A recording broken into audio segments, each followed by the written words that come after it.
Цивил медија. Мој личен впечаток дека токму ова вкрстување на податоци е еден од факторите за хаосот во избирачкиот список и појавувањето на оние фантомски гласачи, па дуплирање на адреси постоечки, на имиња на гласачи и така натаму. Единствено што не беше до сега дуплирано се матичните броеви, се чини.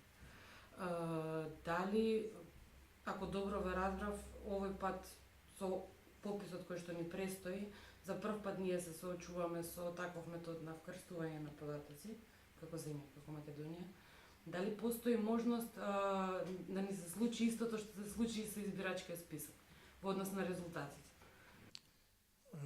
Токму од тоа вкрстување на податоците од различни институции. Парените податоци од различни институции секогаш доведувале и во избирачкиот список, веројатно и сега, до одредени омашки кои што би останале неоткриени, односно непотврдени. Прво не е тајна дека околу 170.000 граѓани и државјани на Република Македонија не може да се најдат. Кај се па се намалува, сега колку се намалени, тоа е повторно прашање, но затоа е кога ќе ве метнам во базата на податоци во вашето населено место, вашиот така наречен пописен круг, каде што ќе правам јас попис и ги имам вашите податоци, тогаш е проверката точно на тоа за да се дојде тоа, да се потврди дали сте вие или не, зашто земите кои што користат регистар на население, ве имаат со сите податоци кои што се потребни за попис. Доаѓаат кај вас и само ги проверуваат истите дали се или не. Во Америка се врши тоа по пошта, ви го праќаат пликчето со сите податоци, вие користите модел за да ги направите промените. Сте имале средно, сега имате високо образование во изминатите 10 години и тоа го правите. Во земите каде што функционираат сите регистри, со превземање што велам, тогаш вие ќе се пријавите во агенцијата за вработување од средно, ќе завршиле високо со високо. Меѓутоа, ако тоа некој ги превземе и ги вкрстува, лесно ќе оди. Тоа не функционира се уште кај нас во целост и тука се проблемите кои што се појавени. Проблемите се во и самите граѓани, државјани, да не решам зашто. Тоа за избори може пошироко во друга тема, но само едно. Зашто граѓаните не се ги вршат граѓанските должности и обврски, законски. По законот за престојувалиште и живеалиште во рок од 15 дена, секоја промена на населено место на вашата адреса треба. Дали е во иста општина, дали е во друга општина, дали е во друго населено место, мора тоа да се направи. Но за жал тоа не го правиме како граѓани, поголема група на граѓани има каде што се распарчуваат и домаќинствата и така натаму. Меѓутоа затоа тоа во изборите, во пописот се користи друга дефиниција и стандард, каде вообичаено го поминувате повеќе вашето време.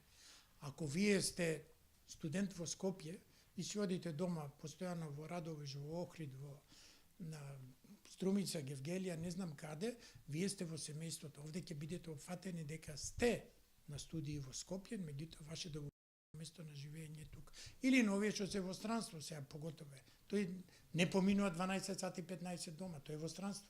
И дали 12 месеци или 15, не затоа пишуваме по некој основ надвор. Така да, нашите граѓани, ние како граѓани државјани, не сме ажурни во нашите ова. И што произлегува дека не ги минуваме личните карти. Второ, проблем е со улиците и кутните броеви, колку се ажурни. Трето е, во урбаната мафија не може длабоко да се навлези од аспект дека во еден двор, во една авлија, покрај една куќа имат уште 3 направено, си постои кругот, натре не влегол никој и сега еден од проблемите, дали се тие фантомски или не се, ќе прилези во дел се, во дел не се, во дел кај што не се е следното. Покрај мојата куќа изградили брат ми, сестра ми или чичко ми или не знам кој и сега на еден куќен број се бројат 3-4 куќи, наместо 5 души има 15 или 20 и одма е бум. Зашто се така? Зашто? Затоа што пак е системско решение, кој што институциите во системот треба да решаваат во сите надлежности кои што ги имат, а кои што за жал не се спроведуваат докрај. Така да неколку пати имаме говорено за и темата попис и избори, темата поготово избори, тоа е актуелно, меѓутоа во други прилики, тоа сум давал и одредени мислења, сугестии и забелешки на Државната изборна комисија, каде што го ценеле секако мислењето и имало голем допринос во низа точки и моменти кои што биле спроведени за да се направи. Во знак на позитива, на добро на државата, на моето експертско стручење, било какво мислење, добро е секој државјанин, не е сега веќе терминот да речеме во граѓанско општество, граѓани да даде допринос во функција на средување на состојбите во државата. Ја живеам во центар веќе, да речеме долго години од раѓањето и толку години на возраста што имам веќе, е дека одговорно кажувам и тврдам 20-30% од жителите во општина Центар не се жители на општина Центар. Немат лична карта, не се постојани жители по документ. Како ќе бидат опфатени по други дефиниции и стандарди ќе се најдат. Али го оптеретуваат сообраќај од загаденоста, оптеретуваат стамбен простор, оптеретуваат низа трговска мрежа, сите функции кои што ги имаме во државата, не само за Центар, него и останатите делови од општината, и затоа Скопје не е Македонија.